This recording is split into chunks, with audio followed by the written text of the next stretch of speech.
All right. We are live. The Heat have just beat the Celtics. What was the final score? Where is my phone? There's my phone. Oh, what was the final score? 123 to 116. The Heat beat the Boston Celtics, and I assumed that we were going to win game one. Game one was the game I actually felt really good about. I thought the Heat would have a mentality advantage because they come into every game sharp. That is one thing you're going to get consistent from the Miami Heat is a mental toughness. And the Celtics are a team that is still pretty young that have yet to really prove it to themselves that they can really win a dogfight, which they did last year against the Heat, but they've seen themselves fail a lot and are still, like I said, a really young team, lacking some experience, but they've had some good playoff runs recently. Three last 4 years making the Eastern Conference Finals. But you knew of the two teams, the Celtics were the team more likely to come up short in the mental game. That is something you will never expect from the Heat. And in the second quarter, that was flipped on its head. The Heat, probably their weakest quarter is the second quarter. The Heat are really good at starting off strong, and then that powerful third quarter, which is what we did see. The Heat first quarter, Heat and Celtics were, at each other's necks. Very good first quarter. Both teams getting above 30 points, and it was fun. It was electric. Jimmy had 12 points, I believe, in the first quarter, and it was kind of what I expected. Both teams coming out, feeling each other out, hitting a bunch of shots, getting good opportunities. The turnovers were kind of high for both teams in the first quarter. Higher than both coaches probably would be okay with. And then, like I said, that second quarter happened, and the shots weren't hitting. The offense was dragging. It was not fluid. It was kind of like how Marcus Smart described the Celtics offense at times, how he describes it as kind of random. It didn't seem very put together. It didn't seem like each possession had an end goal. It was kind of just dribble around, pass it around, see what happens. It wasn't very clinical, and we saw that in the results. The Heat go into halftime down 9, and if the Heat are within 15 points, you never really feel like they're out of it. And we saw that perfect displays today. Down 9, I'm sitting there during halftime like, okay, really rough way to end the half. I would like to try to get within 5-6 points, but you're down 9 going into the second half. Not ideal, not the end of the world. 46 points in the third quarter. Bench scoring coming alive. Strus hitting some shots. Everybody but Zeller pretty much having a decent game. And dear Lord, I can't stand watching Zeller out there on the floor. Cody Zeller, whenever we don't have Bam out there, it is a night and day difference. And Bam is one of my keys to this series. The play that we saw from him today is exactly what you want. Al Horford had virtually no impact on the game. Robert Williams is not expected to contribute much on offense, but he didn't have a great offensive showing either. And Bam is really good at switching on to anybody on the court, whether it's Tatum, Brown, even sometimes Smart. You feel good going into a defensive matchup with Bam as your primary defender, regardless of the fact that he's your big, regardless of the fact that some guards might be quicker. Jason Tatum has a lethal step-back jump shot. You feel very good going into a defensive possession with Bam as your primary defender on the ball. And he did that excellently. Not sure off the top of my head how many points he finished with, but I imagine it was in the mid-20s. Jimmy Butler, got what you wanted out of him. Had a relatively quiet series against the Knicks compared to the standards that he set for himself in the first series against the Bucks. At about 20 points, 9 of 13. 9 of 13, which is a interesting number because I was on our Miami Dolphins Syndicate stream. If you have not gone and checked out Miami Dolphins Syndicate, it is not in the bio, but just use your fingers and type up Miami Dolphins Syndicate on YouTube if you're a Dolphins fan. But over there, we got to talking more about the Heat than we did the Dolphins at certain points. And what I said, what absolutely could not happen was Bam Adebayo come out and have a 3 for 13 performance where he drops 12 points. In order for the Heat to succeed in this series, Bam has to have an input on the offensive end. He is not known for his offensive capabilities. However, you need that in your second best player. Sometimes somebody who you rely on in so many ways on the offensive end outside of scoring. Primary ball handler, oftentimes bringing the ball up court. Setting screens, off-ball screens, on-ball screens. Pick and pop out into the mid-range. He does so much in this offense, a lot of the time without scoring. But the scoring needed to be there. Jimmy Butler, like I said, kind of quiet series against the Knicks compared to what he did against the Bucks. Averaged around 24 points per game, which is not bad by any means. But when you set the standard of 37 points, I believe it was, for the first round series, that is a very high standard to set for yourself. And he comes back 35 points. I mean, the mid-range shots that he's hitting are shots that almost anybody else who's taking them, you do not feel good about them taking those shots. If Zeller is pulling up from that, obviously that's an exaggeration. But even, Gabe Vincent, Kyle Lowry, had a crossover, fadeaway jump shot from the free throw line, extended probably about 18 feet out, and he hit it. And the announcer's like, "Whoa, Kyle Lowry." And Kyle Lowry was like the one guy who had a good second quarter for the Heat.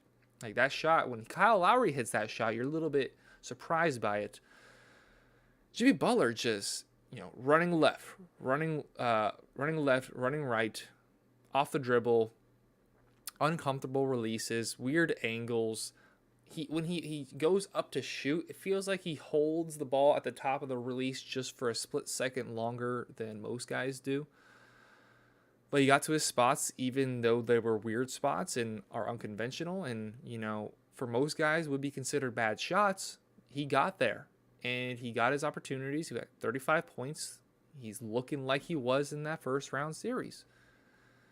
The series is really going to come down to Bam Adebayo. If the Heat are to succeed, it's going to come down a lot to Bam Adebayo and production off the bench. Kyle Lowry coming out, I believe 15, 16 points, something along those lines.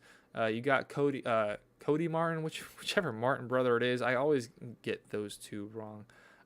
Cody Martin with 15 points, Kyle Lowry with 15 points, 30 points off the bench. Zeller, nothing. Duncan Robinson played 7 minutes, had virtually no impact on the game. Max Strus was playing well, 3 from 5 from 3, 15 points total. Great game. This was mostly the game I expected it to be. Celtics come out hot in the first half, trail off in the second, Heat take over in the fourth. Took over mostly in the third, did a little bit before I thought they would, but perfect game. Exactly what you want to see from your best players.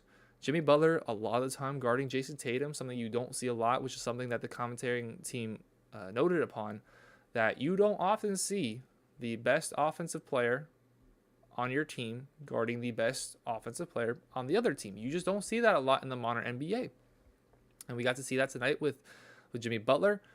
I'm very intrigued to see what's going on with Jaylen Brown and the injury he sustained, whether that is something he was playing through and he's fine, or he's playing through it on the basis of adrenaline alone. We already know he has the face fracture, so that hand, wrist, elbow, whatever it is, could be really big for the rest of this series, whether he's impacted by that at all. And we know we get to this point in the playoffs, everybody's got a little ailment. Jimmy Butler, they said before the game started, he's still not 100% with the ankle. He rolled game 2 against the Knicks. There was swelling at the end of the Knicks series. Still hasn't gone away, and something he's playing through. Everybody's a little bit hurt. That just is what it is. But if Jaylen Brown misses, game 2, I don't like that for Boston. I'm very happy just to get one game. I said that about both the Panthers and the Heat series. Like, look, if both of them can walk away from their first 2 games 1-1, stealing a game on the road, Carolina for the Panthers, Boston for the Heat. If both teams can go up and steal a game, I feel fantastic. And the Heat have already got one. They can come back 2-0. They can do what the Panthers did last round. Like, hey, what you can do, we can do better. 2-0 on the Celtics Eastern Conference Finals. They have the opportunity to do that. I really hope so, because your boy's going to be at Game 3. Me, Donovan, boy Joe. You've seen Joe on the channel a couple times. We're going to be at Game 3. And I'm excited. Tomorrow I'll probably do a little bit more breakdown if I get any fresh thoughts. Tomorrow your boy's going and checking out an internship So wish me luck. It's a sports management based internship rather than sports media, as a lot of you, any of you listening and following, watching this, that have watched me on a somewhat regular basis, you know that I've worked for FAU with sports radio. I've commentated football, basketball, baseball games for FAU. I was on ESPN. I commentated the Sweet 16, Final Four, Elite 8 with FAU, and now I'm trying to find a job. So the internship route might be what it is at first, even if it's not sports media, sports management. I did get my degree in business management after all, so it's okay with me. So we'll see how that goes, and we'll see how the Heat do continuing into the series. Up and now 1-0 against the Boston Celtics. Takeaways, just to end it off, Jimmy Butler, fantastic. Bam Adebayo had the action on both sides of the floor that you wanted. You know it's always going to be there on defense. You trust him against the other team's best player, regardless of what that position is, and he did that with Al Horford. He did that by switching onto other players. I really, really enjoyed Bam Adebayo's work tonight, in case you couldn't tell. Bam Adebayo on the boards, attacking aggressively on offense. If that can continue, I really like the Heat's chances.